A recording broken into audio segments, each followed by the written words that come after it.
mayam ngasi video siti ko akhoi mamana phi karbar macha ama tawsei ado mayam aina Instagram da page oina su hangbire kaino haibda aduga phi ana onoba lakpa singdo update oina su mayam na su phangnaba aduga mayam ai Instagram page to site ke screen da ujarake aduga mayam na Instagram da changbiraga follow tawshin biro aduga mayam na order tawningbal leiraga su sum Instagram ne message oina price ke ka hangningbado hangbirakpa yagani aduga mayam delivery se Imphal area ga aduidi kasar area da su loinamak yagani bako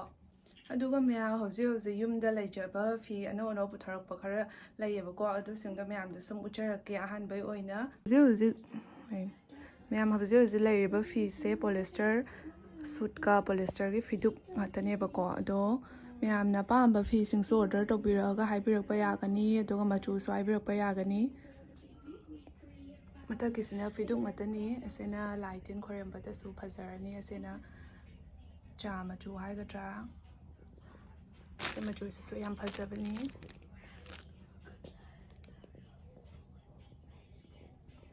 aduga mayam price khangninga ai Instagram the page ta hapcharamge aduga mayam na Instagram page su changaga ngone message tobira hangbirakpa yagani mayam asina light jelembu da sky blue da ahaba da black na doga sina se flash sanjana color se kara change hoire se light green da red na coat pani asina pink da yellow na asina malva machu da smai kitang kai machu hai do no khangdre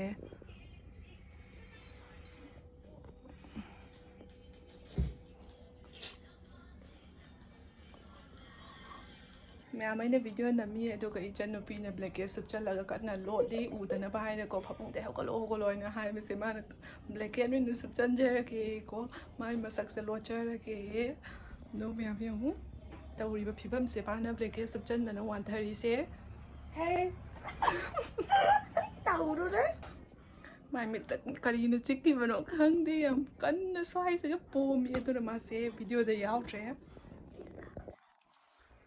aduga mayamna rani phi gumba machu sangningba leiraga su mayamna aigi Instagram page natraga hazige aigi phi gi page tuga mayamna paw phabirakpa yagani aduga akoina chanang thaba phi ke kang suningba leiraga su mayamna suba yagani adu mayam ngasi video sidi yam tena swaida lusenjerage mayam ngasi ke sidi akoina phi karbar tawi haina mayamda khangan jabagi samjarakpa video ni aduga mayam phi gi Instagram page tuga su mayamna soidana follow to shinbiro aduga mayam mathanga video da muthingnersi